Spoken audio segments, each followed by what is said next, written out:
Welcome to Open Minds, folks. I'm your host, Christopher Balkrin. Here I am exploring the world's biggest topics. And today, folks, it's Inauguration Day in the United States, meaning many of you are going to be inundated with conversations with your loved ones, family, colleagues, coworkers about Donald Trump.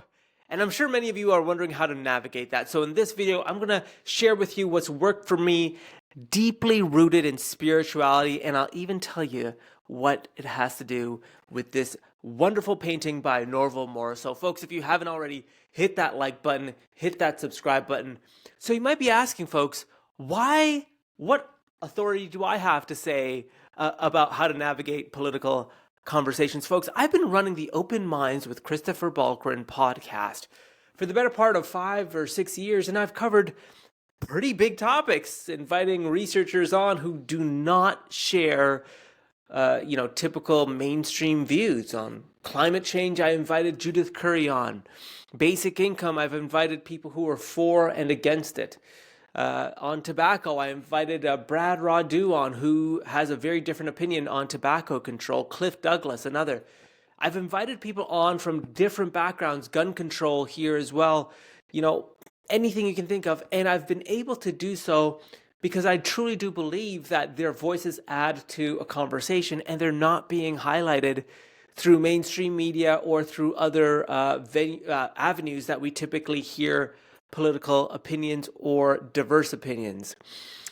And I can tell when I bring these topics up with family and friends and I share with them what I've learned and my new views or my more refined views, I can sense their unease. Because many of these, delve into roles of ethics and morality, and some people may be very much off-put by your political opinions. Because I know some of you have views about Donald Trump.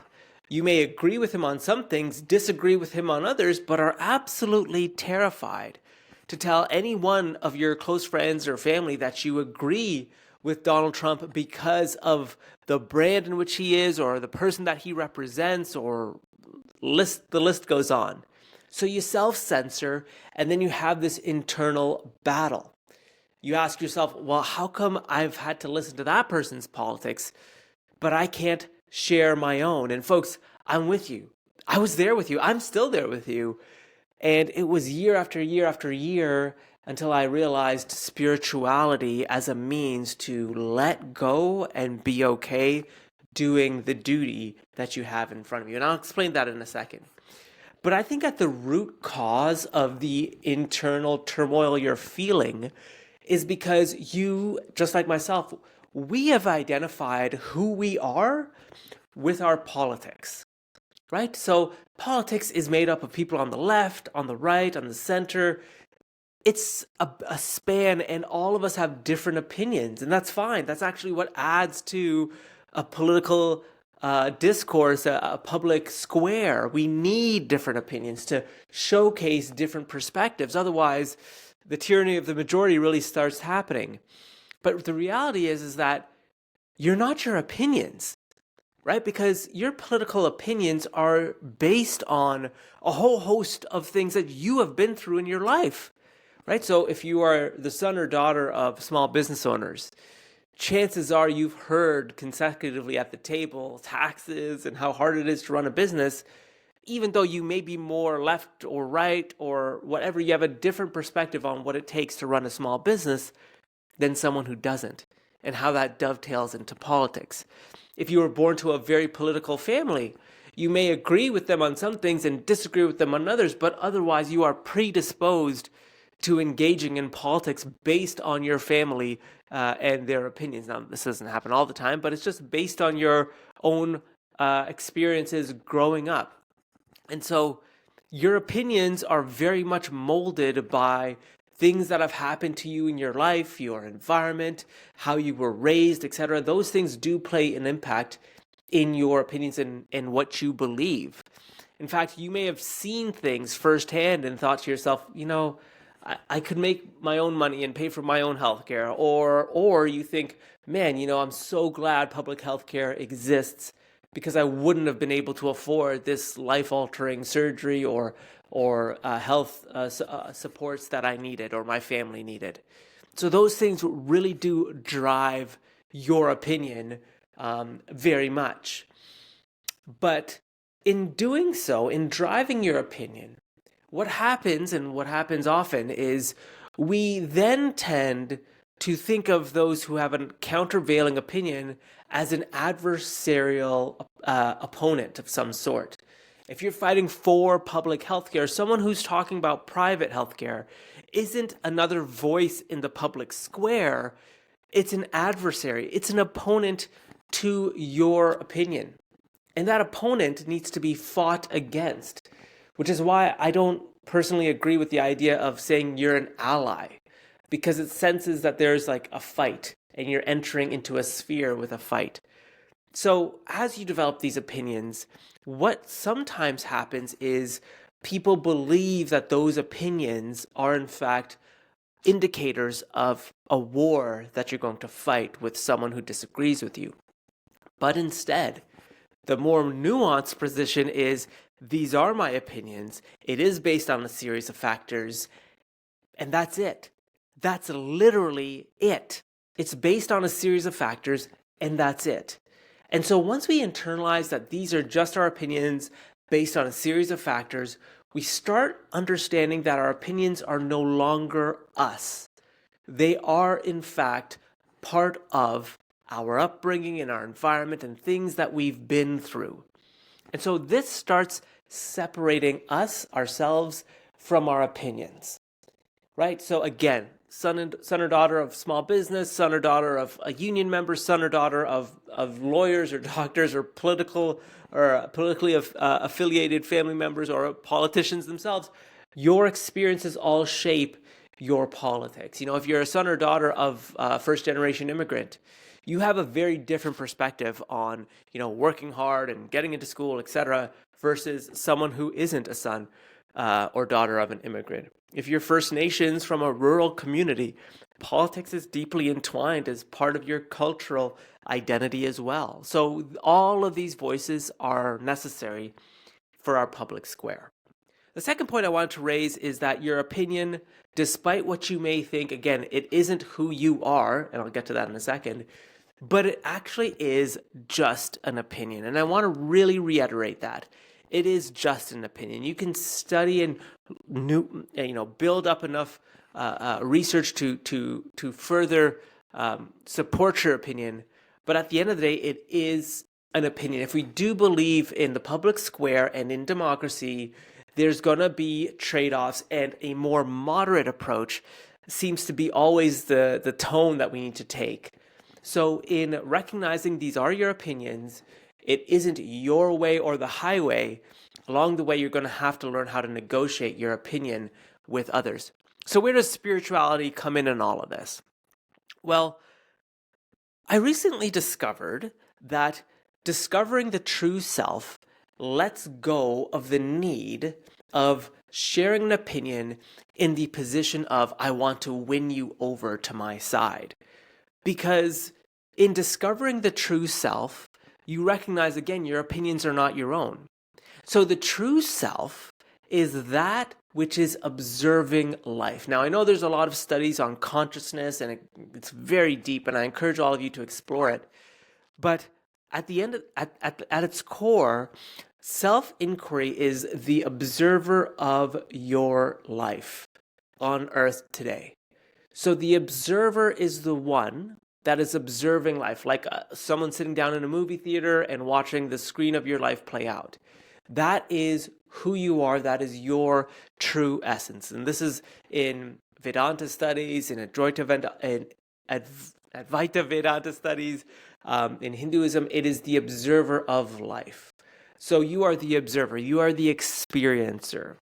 You are not your mind, and you're not your body. These are just tools that you use in this experience of life. And certainly you have to take care of your mind. You have to take care of your body, kind of like a janitor. But you're not your mind, and you're not your body. So why does Vedanta studies teach this? And the reason why I think this resonates is because when you think of your body deteriorates and disintegrates and dies. And your mind goes through all types of emotions and feelings, probably 1,000 thoughts by midday, but they're all fleeting. So how could you possibly be your mind if you have 1,000 different thoughts a day, and some days less, some days more, some days you're sad, some days you're happy? How could you be anything but, how could you be your mind if it's ever changing? Have you ever been to a place, a room, a building where your whole mood changes? Have you ever met someone where your whole mood changes? Have you ever been around people and your whole mood changes? That shows you that your mind is susceptible to being changed by external factors. And the same is true with your body. Have you ever felt like your body is like you feel like you don't want to work out, or you don't want to lift that weight, or you don't want to eat well, or whatever the case is? Your body also goes through different urges and feelings, etc. Sometimes you feel lethargic, sometimes you feel lazy, sometimes you feel energetic. All of these are just ever changing in your mind and in your body. And so if they're ever changing, they can't be you. The same is true for your political opinions. As you learn of different perspectives, you yourself might change your opinion.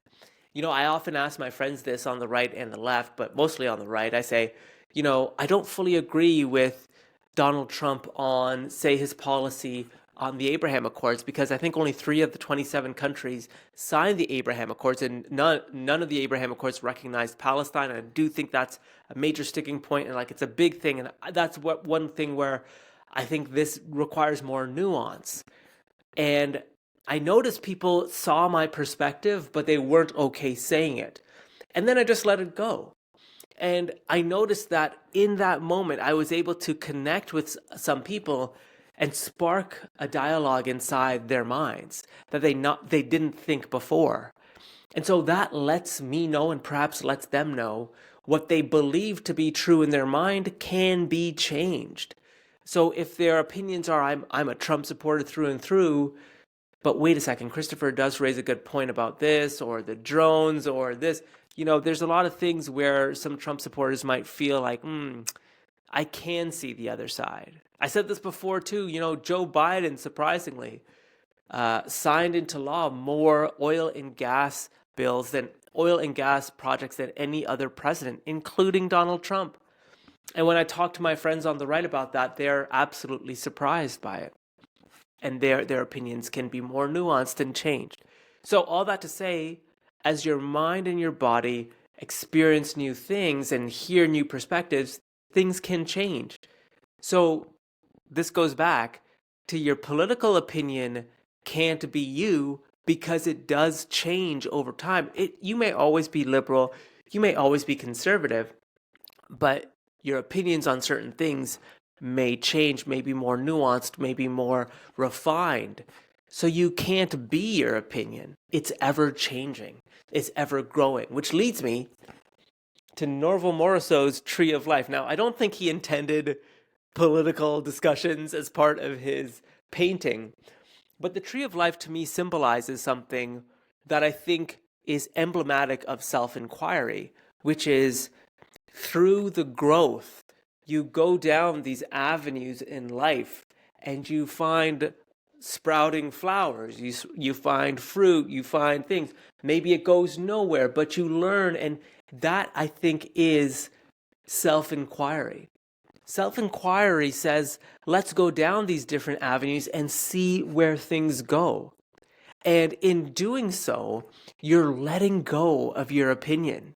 You're letting go of the need for you to be right, or for you to say, I need to be right in this instance. Instead, you're saying to yourself, you know what, I generally agree with Trump on a few things, but I don't agree with him on other things. And, I'm willing to grow and adapt, and I don't think he's got it right on everything, but he's got it right on most things, or more things than Kamala did, or whatever the case is.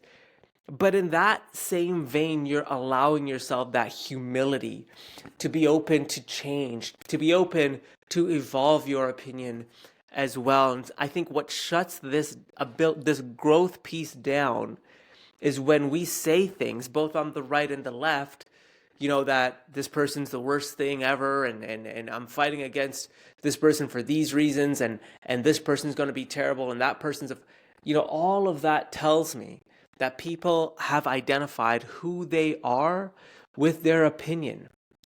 And that's suffering, perpetual suffering. And I can tell you that because I was there, and I am still there to some degree, where the suffering is so overwhelming.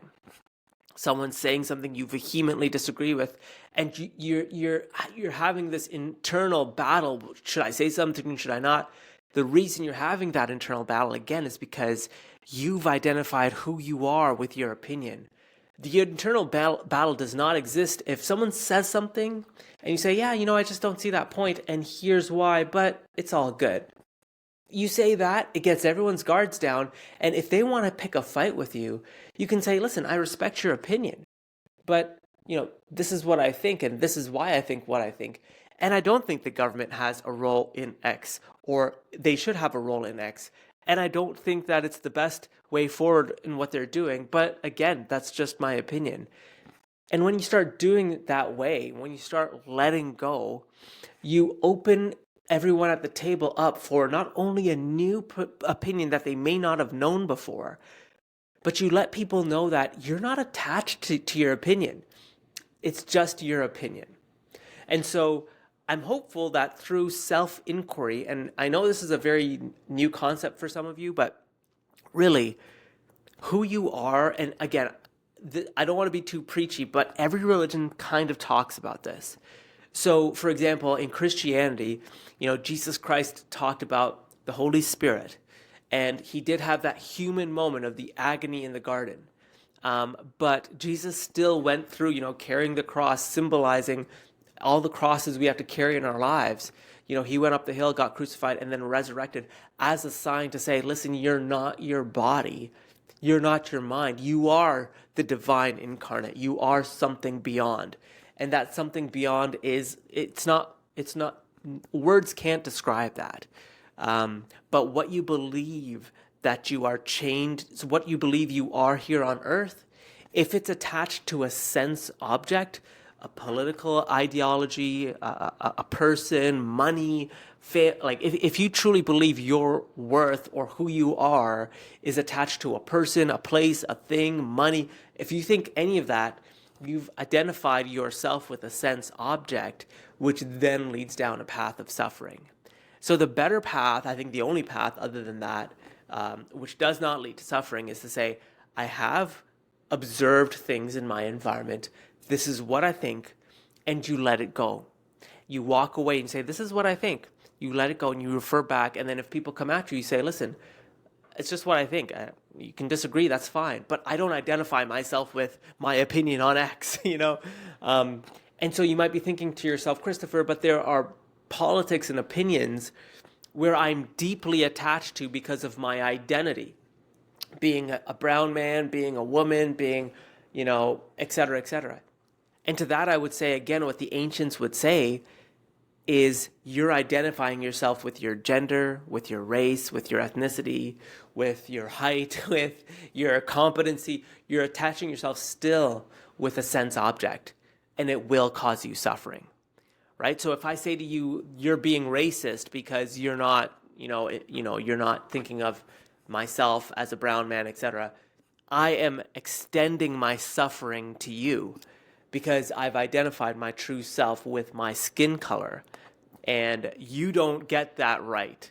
So I'm going to take that away from you and then throw it back in your face to say, hey, by the way, you said something racist. And, whereas I think what the ancients would say is, if you identify yourself as your skin color, you are perpetually in chains. What is that saying? I forget the author or the philosopher who said, man is free, but everywhere he looks, he's in chains. That is so true. And that's not what the ancients want. I know this is a long video, so I'm going to end it there, but self-inquiry teaches us about growth. It teaches us about being the observer of life, not being our mind, not being our body, not being our opinions. And so today, as you go through those conversations with your family, your friends, your coworkers, just remember you're none of the things that you think you are. You are the observer of life. And to be honest, as people, share with you their opinions and how frustrated they are, how elated they are, just remind yourself they are also sharing that their opinions are very much part of who they've identified themselves as. And it will lead to suffering. If you can let go of your opinions and explore things truly, truly in a genuine way, you will find yourself exploring things and changing your perspectives, leading to the tree of life growth model, which is far more fulfilling, rewarding, and impactful. So that's it, folks. Christopher Balkrin, Open Minds, went down a spiritual journey with you today, but I hope you enjoy it. Remember to hit that like button, hit that subscribe button. If you made it to the end of this video, comment below. Let me know, does any of this resonate with you? Let me know. Take care, everyone. Have a great one, and I will catch you in the next video.